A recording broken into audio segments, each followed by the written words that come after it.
Yan. So, tapos na kami sa sa immigration. So, medyo natagal lang kami doon kasi yung tinanong na naman sa akin is kung employed ba, tapos kung saan pupunta, tapos kung may history ng travel. Tapos, sinabi ko na may history ako ng Singapore, pero parang hindi ata masyadong nakita yung tatak doon sa sa passport. So, pina-check pa nila doon sa admin sa loob. And then, nanghingi din sila ng like contract as a freelancer. Kasi like, initially, nanghingi sila ng ID for freelancer, but wala kasing ID ang freelancer. So, buti na lang, pinrint ko yung contract, and then nanghingi din sila ng proof for salary. So, ang ginawa ko, pinrint out ko lahat ng sahod na pumapasok dun sa payroll account namin, naka-dollars lahat yun. Tapos, tinanong lang kung ano yung purpose ng travel, and then kung ilang days. Tapos, yung sa kanya, walang masyadong tanong sa kanya kasi anak ko naman siya. Tapos, ano lang, tinanong lang kung like sinong mag-i-sponsor. So, ang sinabi ko lang is ako yung gagastos sa lahat. Then, okay naman na siya. Pero, ayun nga, kapag freelancer ka, much better if magpiprint ka ng contract mo with the client and also yung mga records ng sahod. Mas maganda pag ganun. Kasi, nung una din na travel ko, which is sa Singapore, yun, medyo mas nahirapan talaga ako kasi ang nilagay ko doon before is doon ako mag stay sa friend ko. But, yun nga, ang lumabas kasi is parang sponsor yung dating niya. So, mas maganda talaga kapag ka magbubuka ng mga hotel, ng mga ganon, na ikaw yung gagastos. But, yun lang naman, yung mas maikli siya actually compared nung una kong travel sa Singapore. Mas madami silang tanong, and then yun nga yung parang mahuhold ka pa, madaming tanong masyado, inuutik pa masyado yung mga gagawin mo doon kasi feeling nila hindi ka na babalik. Tapos yun nga, tinitingnan nila kung may trabaho ba talaga, gano'n. But yeah, so okay naman siya. Mas madali siya compared nung una ko, yung first time. Matagal pa yung flight namin, mga pa, around 12:55, 12:20 pa yung yung check-in. So, dito lang muna kami kasi medyo matagal pa naman. Tambay-tambay lang muna kami dito. Yun lang. Working time.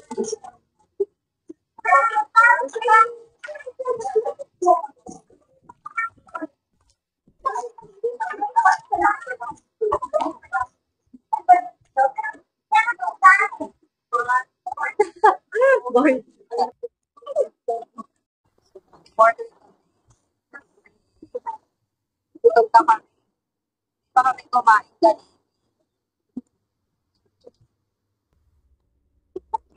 Kain.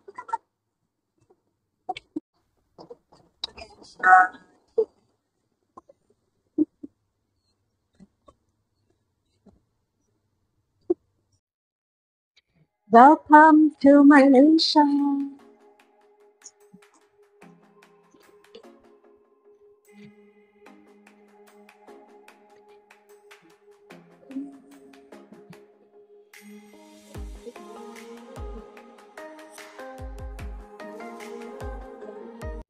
we're here. We're gonna get our SIM card.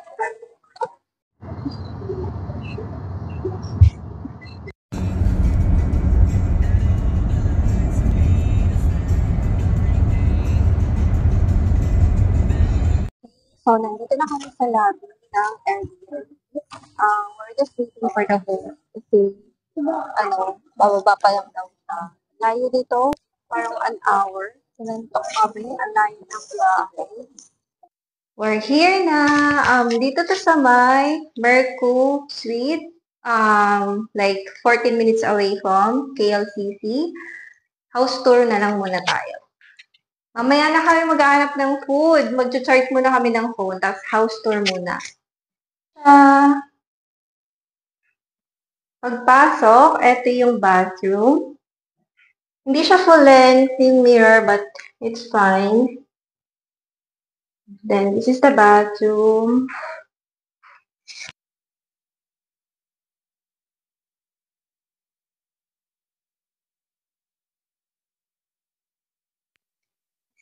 Ayan, sorry guys. Nawala pala, hindi pala nag-record yung audio ko noon. So, this is the living room. And then, yung kitchen. They also have, like, the washing machine, but it's underneath yung sa may kainan. Ayan, ang cute ng kainan nila. Then, yung mga ilaw din sa may, parang bar. Then, this is the bedroom. Ayan, it's a queen size bed. Ganda ng painting.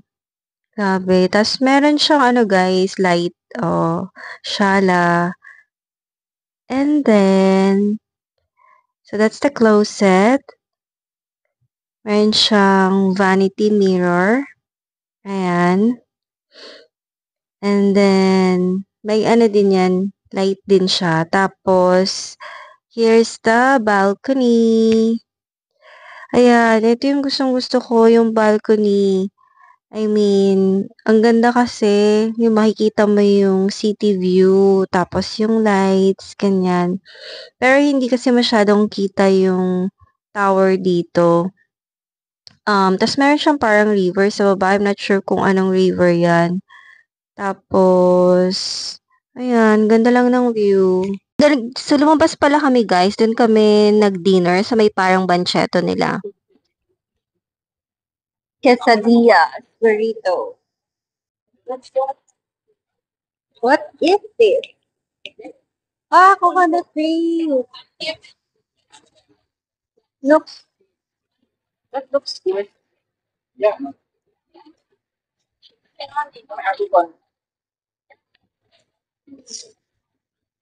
Let's check the other side. Oh,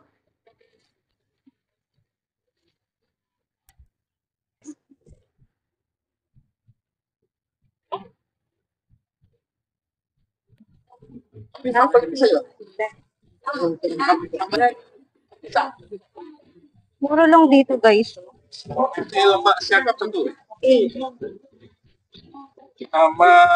Yung goreng.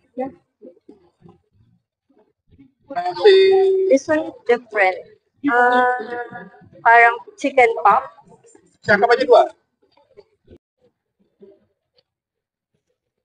How much is it?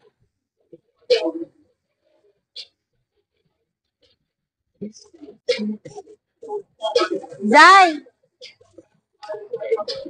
Zai!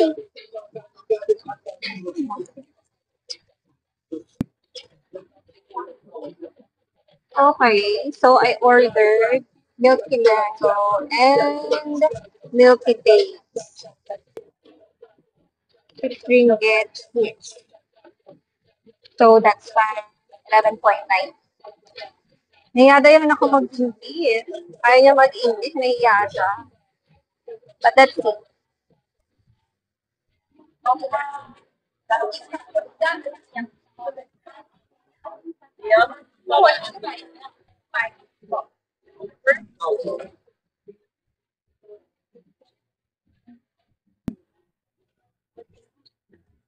No, is it ready?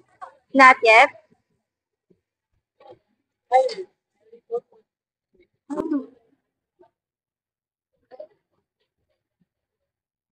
Ito na yung kinain namin.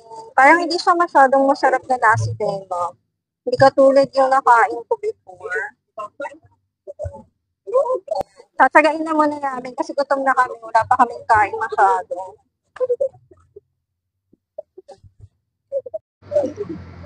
Kakain muna kami kasi yung isa masungit na kasi gutom na siya.